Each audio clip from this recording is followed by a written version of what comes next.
Boy, what something I just never really honestly thought we would see happen.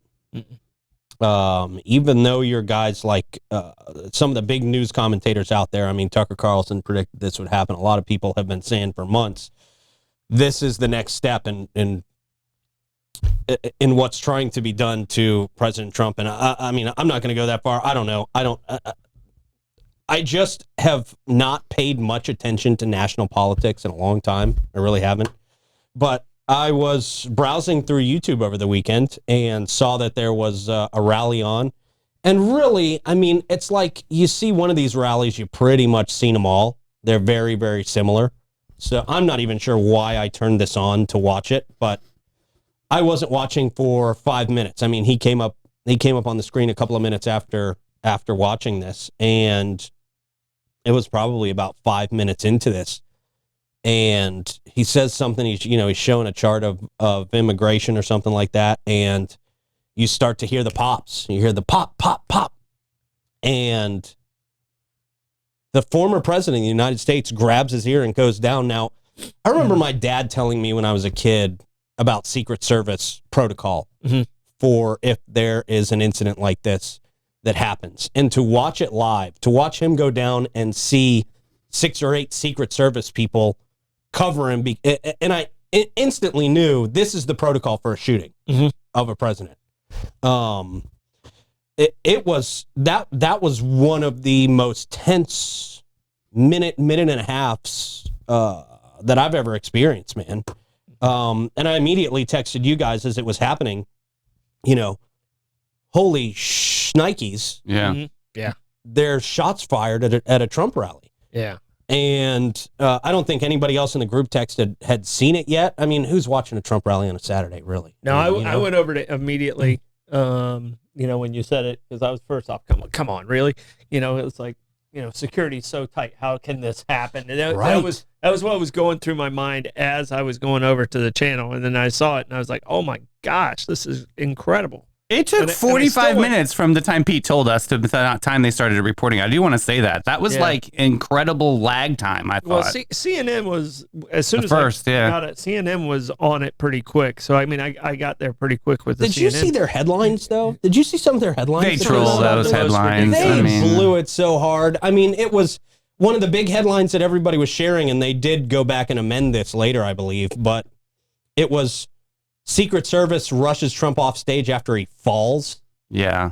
It was so obvious from the beginning. And you see, there were emails circulating to news people saying, don't call these gunshots. We don't know yet.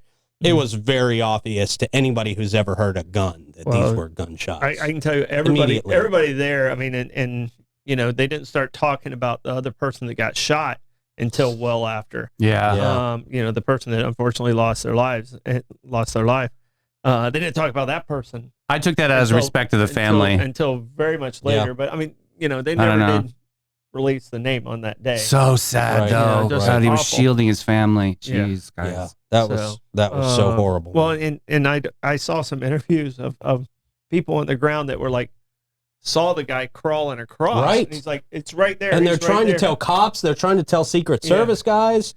And my thought process on that was, Secret Service is trying to coordinate with local police. They don't have much time to coordinate with local police. They're not sitting there in many meetings. They probably have 1 or 2 meetings before something like this, right?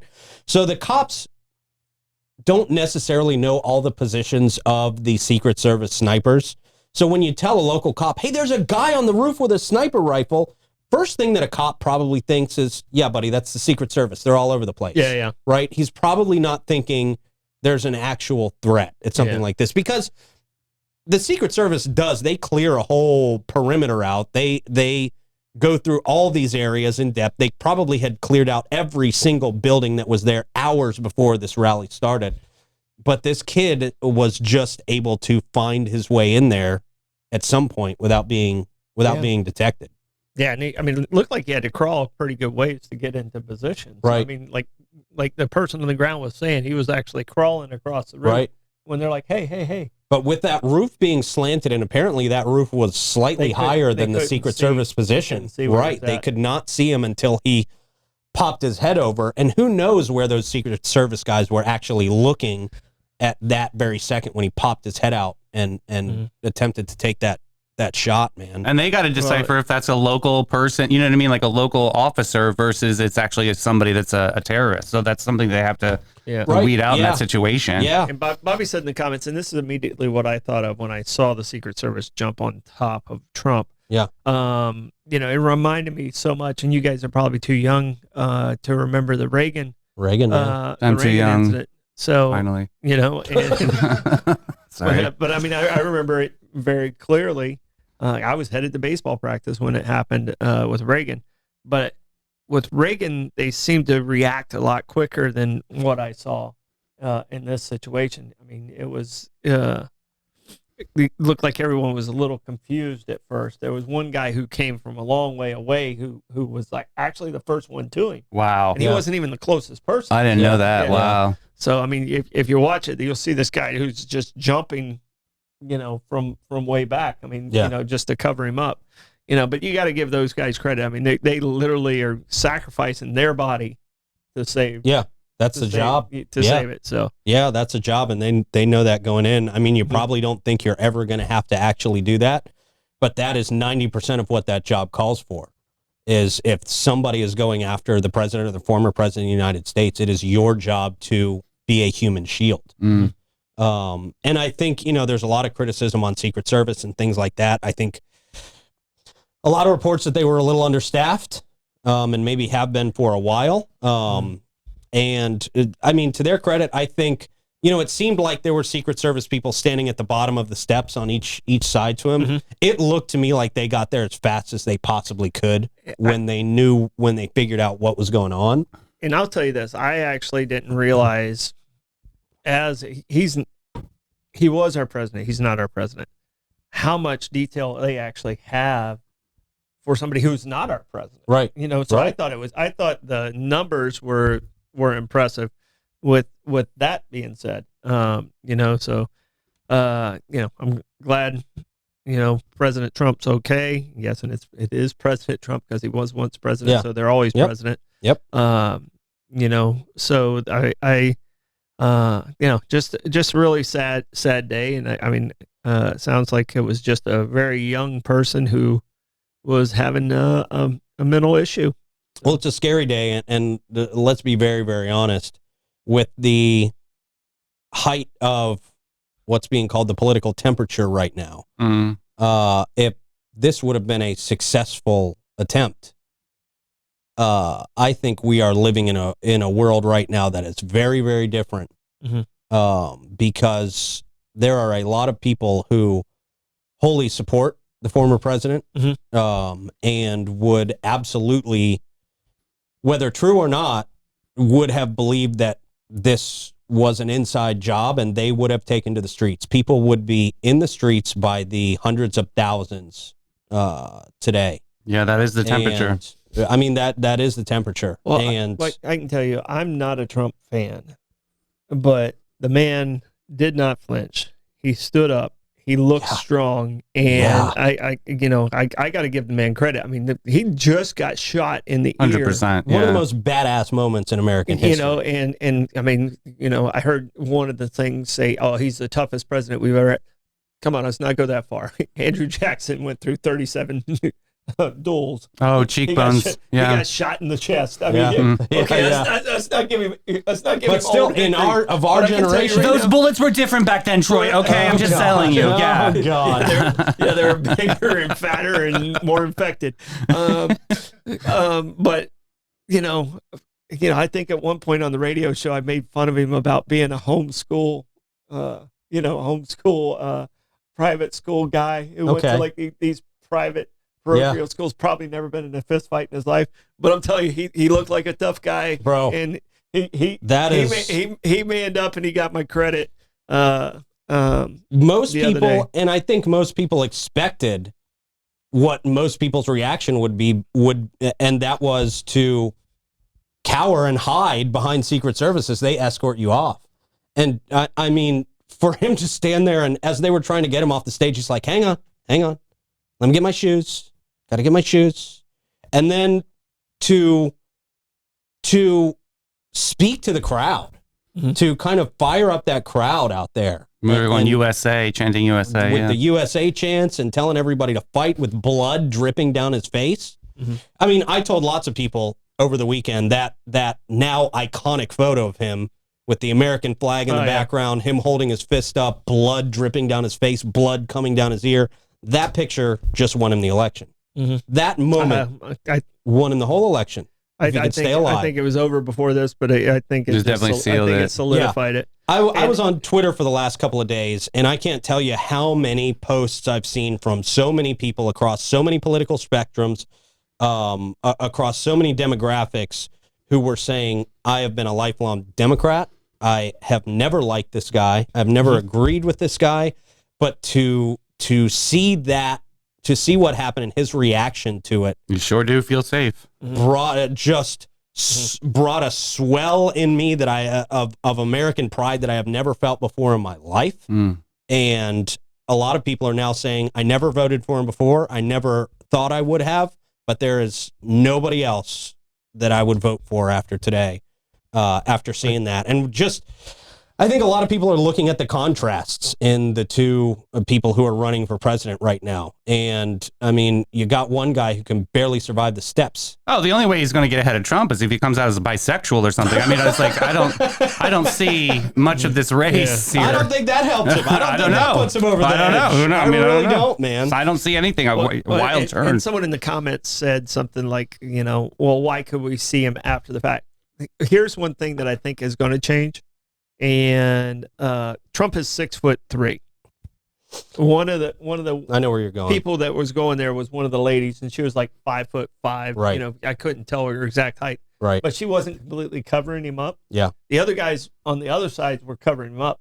I bet that moving forward, the Secret Service are all going to be equal to his size. At the very least, if not taller, yeah. And they were trying to cover his head and stuff, and that. So I imagine I thought she was blocking vital organs. She was doing what the best she could for her height. She rocked. But he was a head taller than her, so he was exposed. Yeah, and I was like, oh gosh, that's probably something that's going to and again, that job is to be a human shield at that point. And these women and men, I mean, you just look at them and go, they're badass. Yeah, man. I'm not taking away. I'm not taking away from her bravery or any way, shape, or form. And I agree with you on the height thing. I'm not going to be one of the people necessarily right now to jump on the train of, because there's a lot of people saying you shouldn't have women protecting. No, I'm not necessarily going to jump on that, but I think you're right. At least have people that are his size that can fully cover him or any other president or former president for that matter. Yeah. I mean, that needs to be the minimum requirement of the job, because again, your job is to be a human shield. And if you are just not, if you don't have the stature to do that, then you can't do that job. I mean, I'm only 5'8", and he would look the exact same if I was there. Right. I wouldn't ask him to hire me. I'm not saying it's a man or a woman thing. I'm saying it just equal his size to give him that cover. So how do you guys think this is going to change the narrative in Milwaukee? Is this going to change the party? Is it going to unite the party? What do you think there? I think the party was. I think the Republican Party knows they have their man. Yeah.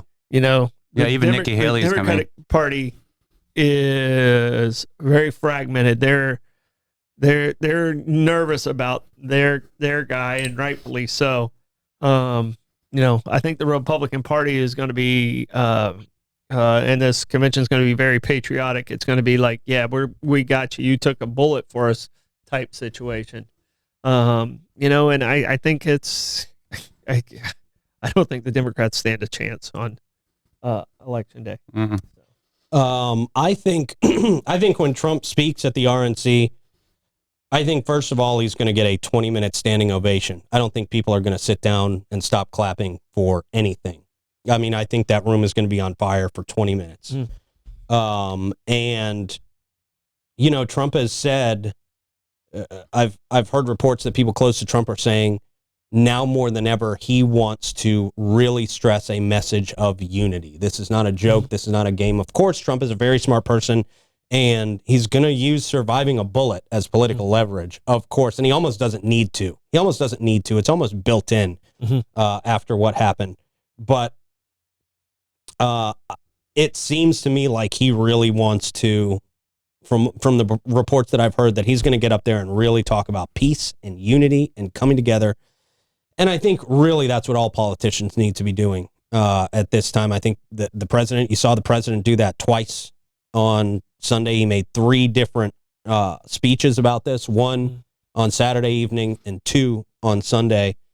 And there was a big stressing on lowering that political temperature, for everybody across the board. And I hope everybody jumps on board with that. I really do, because I think you're going to hear that message from Republicans and from Democrats over the next couple of weeks. This also does a couple of things politically for Trump, in addition to so many people coming out and saying, well, this just sealed my vote.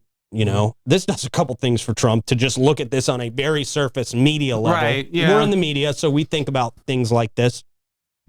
One, this stops the media from saying a bad word about Trump for at least 2 weeks. Trump for at wins least there. 2 weeks. Nobody's, it is just poor form to insult the guy who just got shot at and almost had his life ended on national TV. And the Biden campaign pulled those ads too. Right, the Biden campaign did pull their negative ads that kind of had that temperature up, if you want to kind of say that. Yep. So it does that, and the Democrats are in a tough spot right now because they have been saying for so long, this guy is literally evil. He is a threat to our country. He is a threat to democracy. He is a literal threat. And now every single politician, Democrat or Republican, has to come out and say, we wish him the best. We hope he's doing well. We're glad he survived. And you would not say that about somebody that you honestly believed was a genuine threat to the country. You would not say that. So Democrats, by sending their condolences, now are kind of tacitly admitting, okay, he's not that bad of a guy. He's not. And you really can't read that any other way. Well, I don't know if he's not that bad of a guy. I'm not going to go that far, but I can tell you this. Every leader in the world wouldn't come out and say that we wish a bad guy well. No. Well, I can tell you, he proved to me he's a strong leader and a strong guy, which is what we need. I don't necessarily need to have the nicest guy in the room. Right. And I definitely don't think he's that. Do you think? But I can tell you, it did change the way I looked at Trump, because I was against both of them, and I still don't know what I'm going to do as far as my vote. I'm still thinking I'm not going to vote, but I can tell you, it definitely made me go, all right, he's got some badass in him. Yeah. And that's coming from a Gen Xer. Yeah, right. If I'm giving him that, right. If I'm giving him that, you earned those points for me. And do you think that this very near-death experience changes any of his tone, his attitude, some of that rhetoric going forward? Do you think he's a little more grateful for life? Do you think maybe he? I think it's hard not to, though. I think that's he's going to stay not this course. I think he'll always be him. I think he will always be, have very strong words for what he believes in. But boy, coming that close to death, President Trump, whoever it is, that changes. That you cannot help but be changed in some way. I can tell you by this. something like I think that. there's 2 Trumps. I think there's the internal Trump, which is completely going to change him and how he looks at things, how he hugs his family, how he does those things, and that appreciation. And then I think there's the public persona of President Trump. And I believe he understands that role where he has to be the Andrew Jackson, the Teddy Roosevelt. He has to be the, stand strong person. So I think, yes, it changes the one, but it makes the other one stronger. If that makes sense. Yeah. I get where you're going. I think that's, the inner perspective, the inner circle, I think it changes Trump. The exterior persona that we see, I think it changes Trump in a stronger lean into it type motion. Like Davey was saying, I think he leans into it. He's a very, quote, get over it kind of a person. Mm-hmm. And I've seen him as he's reacted to some tragedies. Mm-hmm. He really is a 1, 2, 3, get over it. I mean, I'm not that can be a negative or positive. It's just who he is. So I can see him just barreling right through this and being like, this is what we need as a country, is to rally together and barrel through these hard times. Well, yeah, and you said it, rally together. I mean, does this change? Of course, you got to be the president. You got to be tough in front of other nations. Yes, of course. You've got to be tough in front of your political, I hate to even use the word enemies today, your political opponents. Yeah. Here in this country, of course. But as a human, does he tone down some of that rhetoric that he aims towards his opponents in this country? I hope everybody does, to be honest with you. I hope everybody does. The narrative this is a real learning lesson for all politicians. I hope you're right. Me too. I hope you're right. I hope, Sanctimonious and all his negative names that he throws at people. And the thing I don't understand is, why does Trump get away with that? But if a news person who has freedom of speech, as soon as they say something negative about a person, then they're the woke society runs them out of the city. But when Trump says it, it's like, oh, he's so funny. No, he's not. It's not funny. These are Americans. These are people that are on the same side as you. It's not funny. So I'm hoping he gets that part. But the one thing I want to I don't know if you guys saw the interview with Congressman Scalise. Now, Scalise is the one who got shot on the baseball field. Yeah. And I felt like his interview right after that, and I think it was actually on Fox is where that one was at. But it was a great interview, and he's like, listen, this is a time where we gotta figure out this political attack stuff and get stuff done. So, hopefully Trump listens to that speech too, and some of the people around him, like, okay, let's work for solutions and not tearing people down. Yeah. Yeah. I know him and Scalise are close. Yeah. So I went to get back to kind of the RNC that's kicking off today. I went to one of these events when it was in DC some years back, and we were press, so it was kind of a different experience for us than it is for most people who buy a ticket and attend and things like that. But everybody has to go through the same security procedures. And on most days when it's congressmen, it's your kind of conservative social media influencers and things like that, there's security, there's a wand down, there's a pat down, there's metal detectors.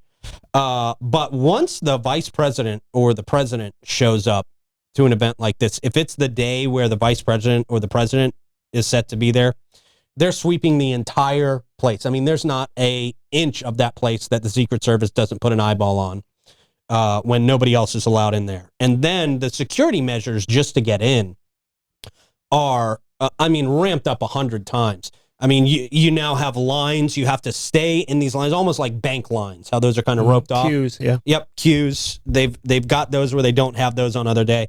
You're getting Secret Service full pat downs. I mean, these are not the lazy TSA pat downs. You're getting full Secret Service pat downs. They've got multiple metal detectors. They've got bomb dogs sniffing you multiple times before you even get to the metal detectors. I mean, security is heavy, heavy, heavy. So I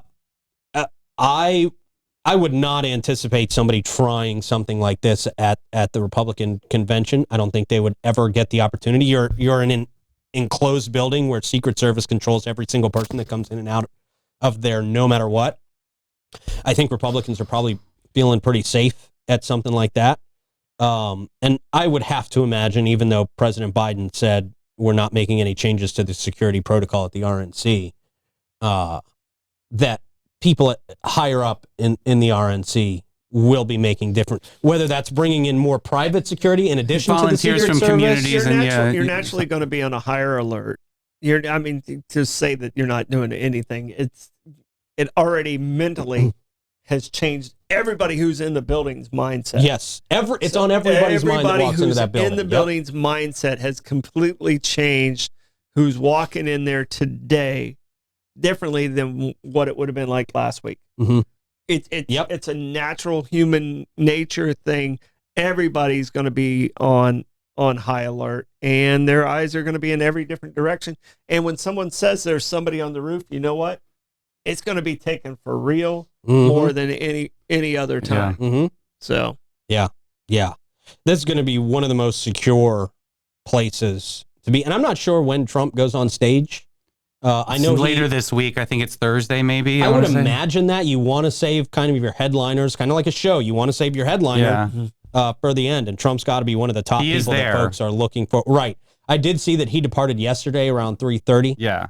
Saw some videos from Donald Trump Jr.'s Twitter. Me too. Yeah. Of them landing, kind of the response they got from military members down there, and I mean, for as much as I've bashed Twitter was the place to get your news. Twitter was the X, Twitter, whatever you want to call it. I still call it Twitter. X. X still sounds stupid to me. It really does. I know. He actually endorsed fully Trump over the weekend. Oh, he did. He did. It didn't take him too long to do that. Right. But yeah, and a lot of people, you saw that on X a lot, in addition to a lot of the news that was coming out first on X. You saw a lot of people saying, I am no longer scared to say I fully endorse President Trump. Right. And a lot of people that you wouldn't expect to come out and do that. Mm-hmm. I mean, I don't know if you saw 50 Cent. 50 Cent was obviously getting tagged a lot on Saturday because of the song Many Men, right? Yeah, good one. And so apparently 50 Cent had a show that night, and on the big Jumbotron behind him, he had a picture of his Get Rich or Die Trying album with Trump's face photoshopped over his face. And he did the Many Men song. He did that as kind of a tribute. Wow. So, boy, when you see so many people that you would just never expect to come out and fully endorse Donald Trump. It makes me laugh because you remember last time Trump ran and music was such a controversial thing, what he was using in his campaign and everything. I wonder if this is going to be the new campaign song. You know what? Wouldn't that be badass? Like, that would be actually pretty badass. Yeah. That if he came out to that once, there's the picture. I think that is actually a screenshot from his concert. That is awesome. Yeah, man. And then there were the AI videos of Trump actually singing that song. I don't know if you guys saw that, but I love the Matrix one. Oh, the Matrix memes where he's leaning back. Oh, I didn't see that one. Jeez. And it's we make jokes about it because that's kind of what we do on this show. But I cannot stress again the seriousness of where this country would be today if that was a successful attempt. I mean, we're already in a different world with consequences we know nothing about just yet. I mean, there's no way something like this happens and the United States and much of the world doesn't change in some way from it. But if that would have been successful, we would be in a much more hectic Monday today across the United States. Yes, sir. So President Trump didn't just dodge a bullet, but the entire country dodged a bullet on Saturday. It's horrifying to watch. Horrifying. And it was very emotional for a lot of people. I'm not a crier, but I felt the sensation to weep watching what was happening, and then watching him stand up and pump his fist in the air with blood dripping down his face. It was a strong moment, man. It was a very, very strong moment. But that's kind of my take on it. That's kind of our take on it. It'll be very, very interesting to see what the coming weeks hold. I was getting ready to put out a press release for Florida Man Games, and I was talking to Kara, who does the press releases. And I said, let's put out a press release Monday morning because no news happens over the weekend. People are anxious to pick up a story. And as soon as this happened, I emailed her. I said, let's wait a couple weeks. Yeah. Nobody is going to touch this story. Let's hold that one. Nobody is going to touch the Florida Man Games story after what just happened over the weekend. So I will say no matter where I stand, no matter where you stand, very thankful for our entire country that President Trump is still alive today. And let's stand together, piggybacking off of your stand comment. We're all, we need to come together and stop all this garbage. Whether you're Democrat, Republican, Independent, Libertarian, you're American. Yeah. And that you're that first. Yes. The other things are secondary. and people need to understand that first. Yes. So. Yeah, man. And if we stop becoming Americans and we start fighting with each other, we're in a very, very bad place. Yeah. And a place that we are not coming back from. And people can say they're prepared for that, but nobody is prepared for that. Mm-mm. None of us have ever been through something like that in our lives, and it is a violent, terrible place to be. Mm-hmm. And none of us want things to get to that point. Okay. Moving on to local news. Okay. All right. Here we go.